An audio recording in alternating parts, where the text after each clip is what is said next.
He grew up in a fish and chip shop in suburban Melbourne, the son of Greek Cypriot immigrants, to become the most powerful person in Australian sport. He's a former AFL player, a former boss of the Players' Union, and is now in his 9th season as the AFL Supremo. Hello, I'm Mike Sheehan. Welcome to Open Mic and to my special guest, Andrew Demetriou. Welcome, Andrew. G'day, Mike. Let's have a genial chat tonight, will you? You've been smashing me around the head the last few times we've met, on the couch, on 3AW. Can we just have a pleasant fireside chat? In front of the fireside? No, not a problem. Be a pleasure. Now, you've got what most people consider to be the best job in the country. You live in a mansion in the exclusive suburb of Toorak. You're taking in $1.8 million a year. It is the lucky country, isn't it?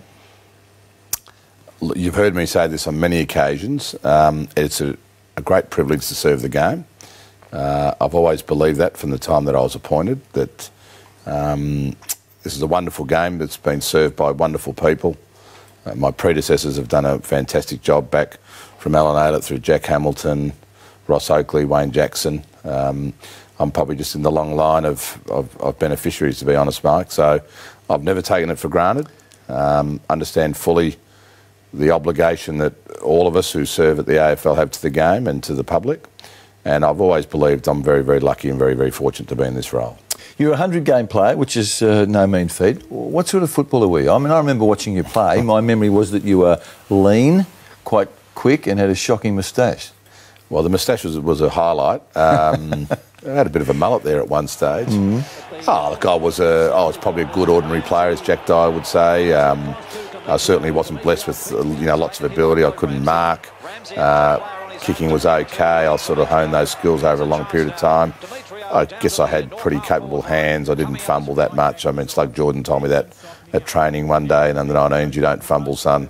But I always considered myself pretty lucky to play when I played, because at North Melbourne I got to play with some really wonderful players. Blight, Schimmelbusch, Gregg, Dempsey, Dench, the Crackers, and I could go on. And then when I went to Hawthorn, just for those couple of years, to be able to also be in the company of Dermott, Dipper, Chris Mew, Gary Ayres, Tucky, Platten. I mean, these were just incredible times. So I found myself pretty fortunate. I used to pinch myself, to be honest, that I could be playing in that company, because I wasn't blessed with the ability the others had. Who was the best player you played with?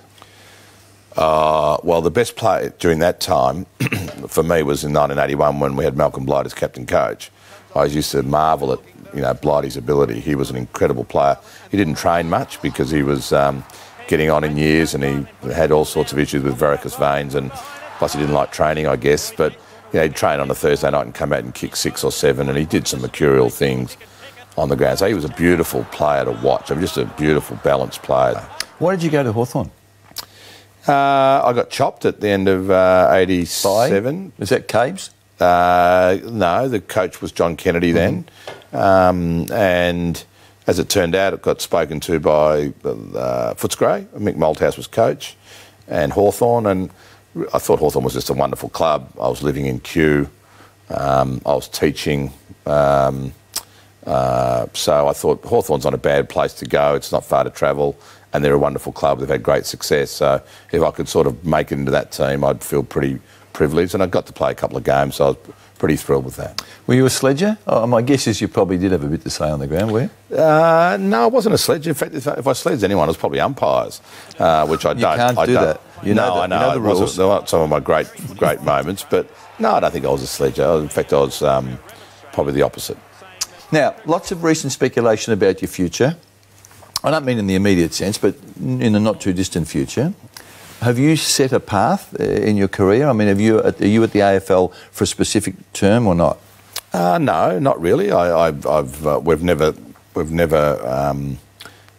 talked about that insofar as set terms at the AFL. I mean, I think you can make an argument to say that if anything, I'm closer to finishing than I am starting. This is my 9th year, so yeah. I respect that. But one of the wonderful things about this role and working at the AFL and being in this industry is it throws up challenges every year. What's the biggest issue facing you and the Games administration? For us, this year and into the next couple of years is absolutely about getting our 18 clubs profitable. And this consolidation is really, really important. This period of consolidation is crucial because we've got clubs carrying debt, which we don't think is sustainable.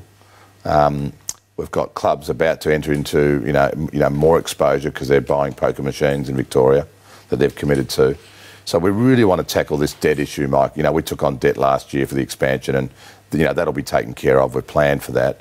But I think it's really important that we want to have 18 solid, profitable clubs. And by the end of this 5-year period, with with what we've done with broadcast rights and the revenues coming in, I'd be disappointed if we couldn't look back during this period to say that we've made some inroads into tackling this issue of having 18 profitable, solid football clubs. The internationally renowned broadcaster David Hill said recently that it's ridiculous that the AFL Grand Final is played still in the afternoon and not at night. What's your reaction to that? David Hill is a pioneer, an incredibly gifted pioneer of sport throughout the world in broadcasting. And it's wonderful that he's Australian, pioneering around the world. What he's done here with World Series cricket, and then what he did with, B-Sky B with English Premier League, NFL. You can't knock David Hill's credentials. They are phenomenal. But having said that, we are custodians of the game. We've probably implemented lots of things that David initiated together, with our broadcast partners over the years. The game you see today is completely different than what used to be broadcast. And interviewing players, coaches on the bench, and getting into the rooms and all the stuff, the sound and the camera angles and super slow-mos. But there are some things which we say are sacrosanct, and we've held our line pretty much on Good Friday football, on daytime grand finals. That's despite not just David Hill. Our broadcasters say the same thing, Mike. They, given a choice, they'd like to play it at night too. So there's no price on it. If they came back to you and sort of said there's X tens of millions of dollars extra for a night grand final, while you're the boss, we won't have one. Well, I don't make the decision solely. Yes, it'd have to be that'd have to be a decision taken by the AFL Commission after consultation. But you've heard me say, Mike, that it's not about the money. I mean, there's some things that aren't for sale, and the best example I can give you, put aside the night grand final, we would never ever sell our schedule or our fixture to broadcasters or to anyone or to government. We pick the games because we think we know what our supporters want.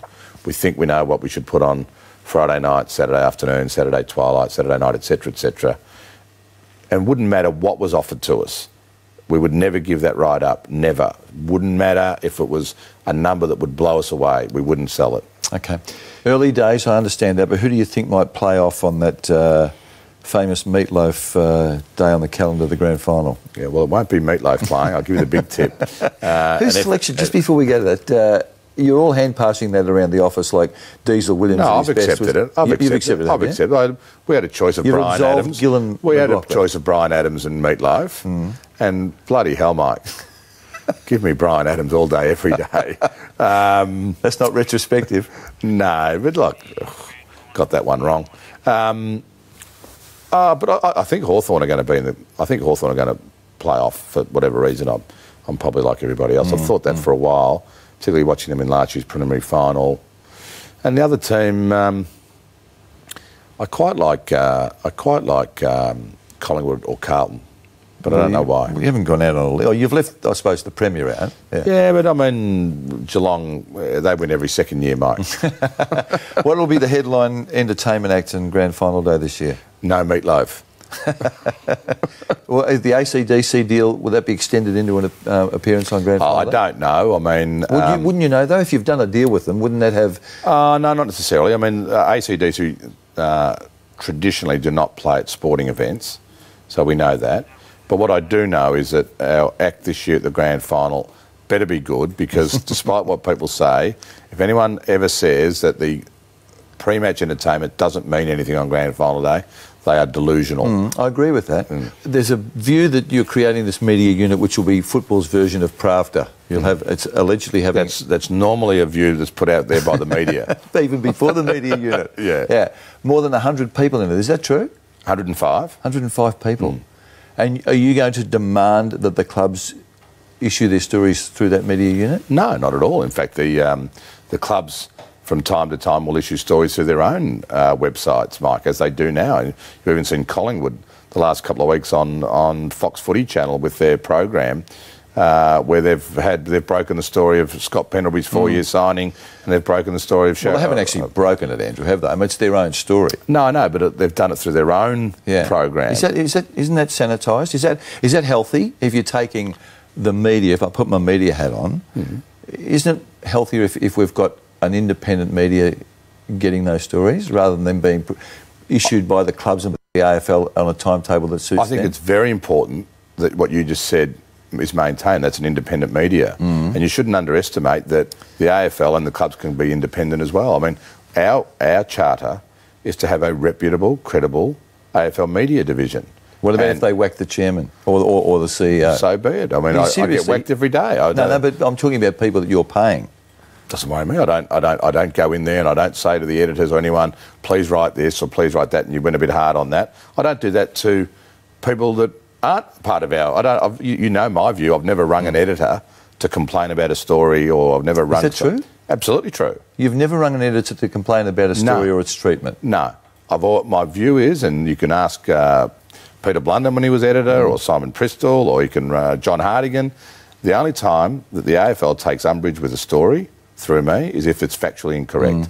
And we hold the media accountable and often get apologies if we have to, or retractions. But on opinion pieces, Mike, or on stories, I couldn't care less. That's the freedom of the press. So be it. It's long may it live. They are purely opinions. Brad Scott, the North Melbourne coach, said recently he thought gambling was the biggest issue in the game. Do you share that view?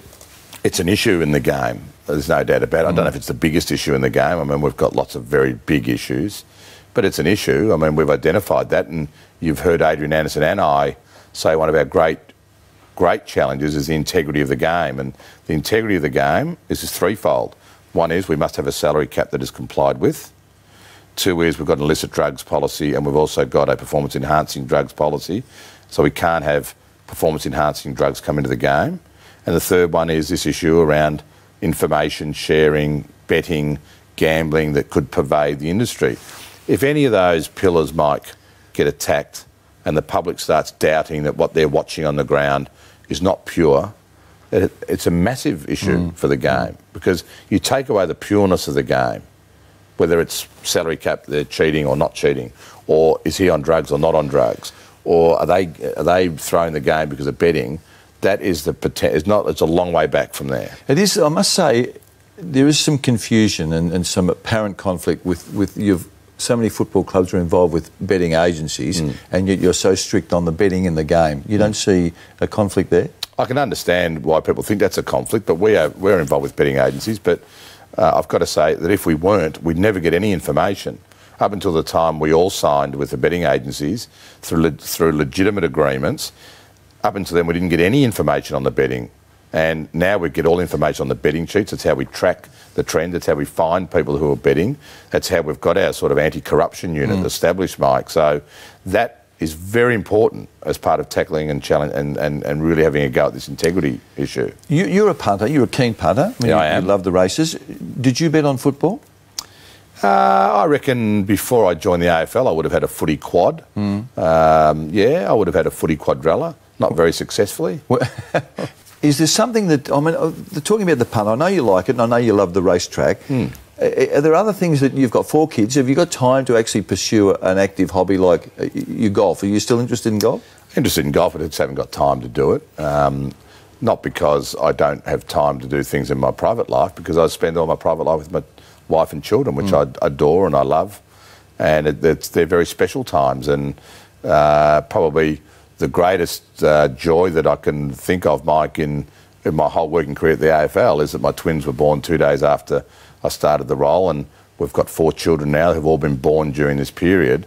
And to be able to work at the AFL, which is a great joy, and go home and watch these children grow and see how they've developed as people and how you can influence that with my wife and I. I'm very proud of our family. I'm very proud of the way, my wife Simone has raised our children, and I'm very proud of the effort that I've made, because it's very, very rewarding. What gets up your nose in your normal daily life outside of football?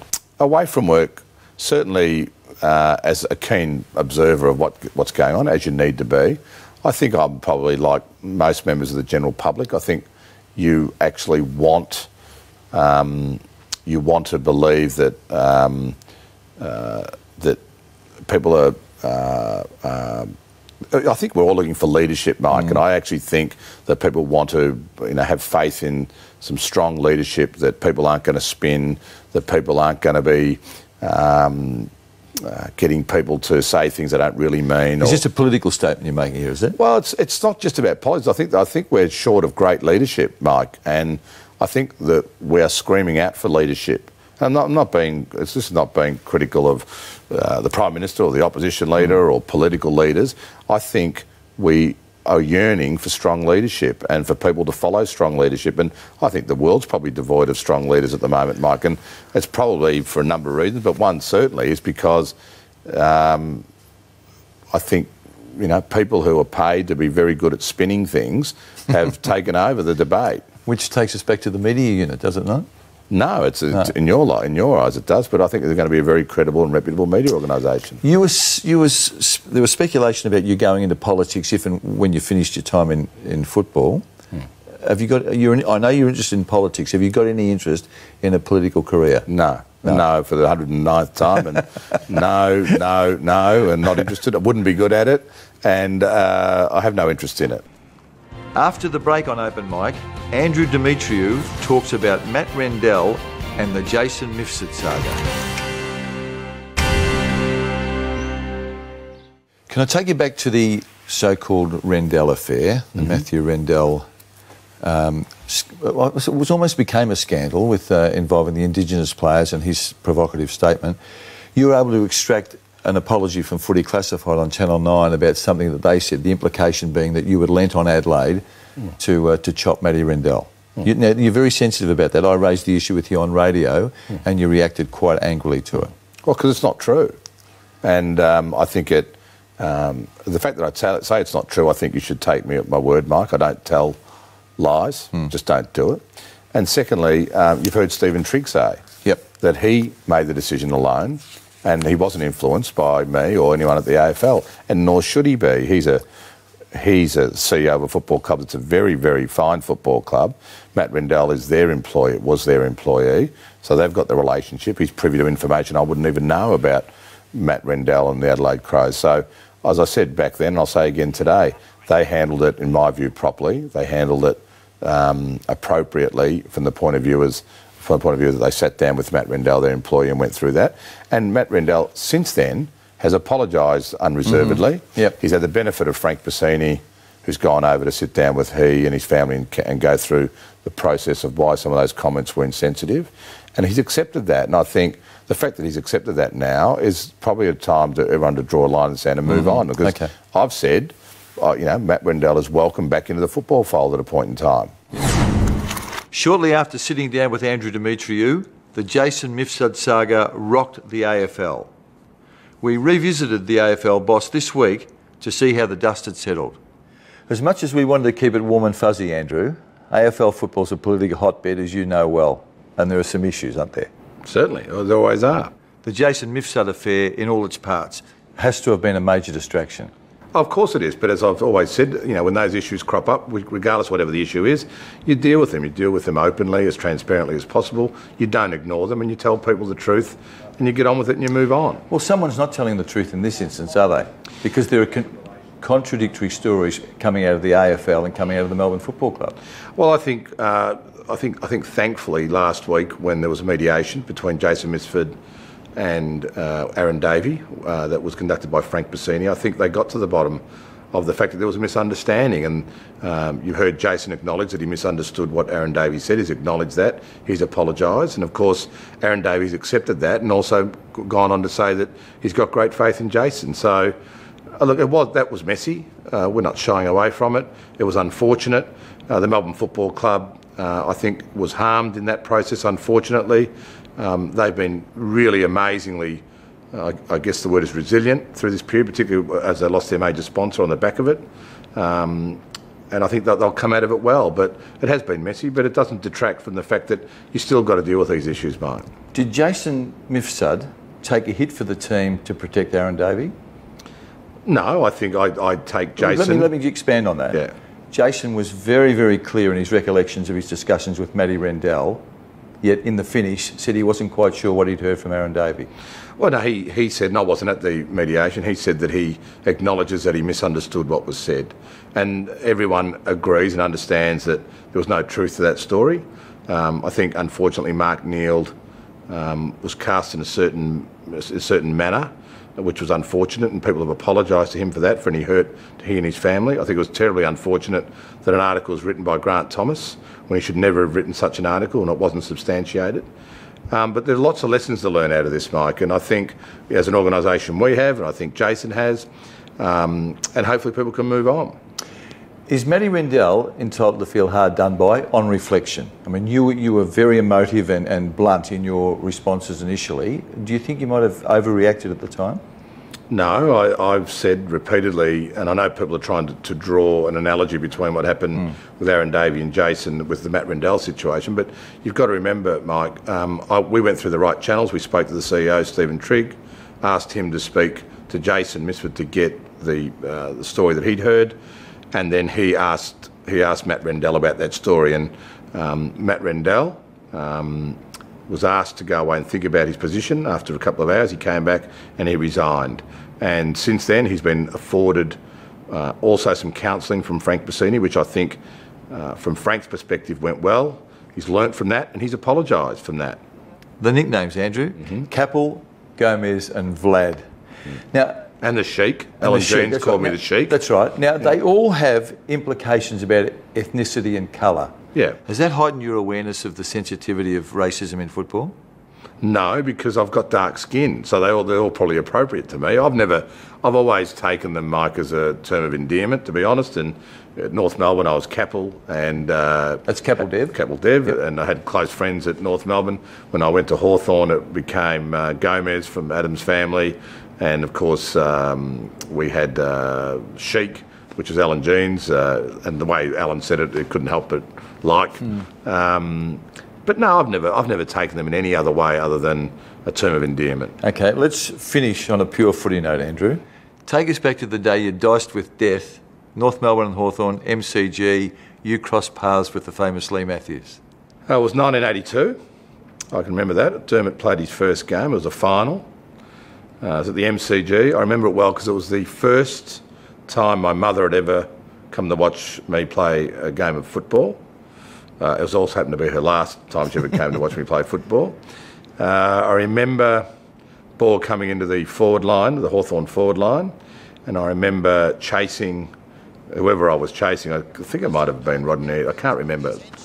But all I remember, just at the last split second, millisecond out of the corner of my eye, I saw what looked like a 10-tonne truck coming in. It was Lee Matthews. And I thought to myself, oh, shit. And then I woke up and I came back on the ground. Obviously, the concussion rule wasn't in place back then, but it was an incredibly brutal, fair, solid bump and I left myself exposed. And I learned a great lesson from that because I learnt actually never to expose myself again like that because it was purely my fault when it was all said and done. Oh, really? I thought it was a legitimate bump. It wasn't really? So there were no arm race from... No, and when Lee hit you with that force and that velocity, you remained hit and it hurt. Mrs. Demetriou decided she'd seen enough AFL at that point, had she? She was distraught and my father often tells me the story about how distraught she was and she never did go to a game again and I'm glad she didn't because she might have jinxed me. Andrew, thanks for your time. Good luck for season 2012. Thanks, Mike. All the best.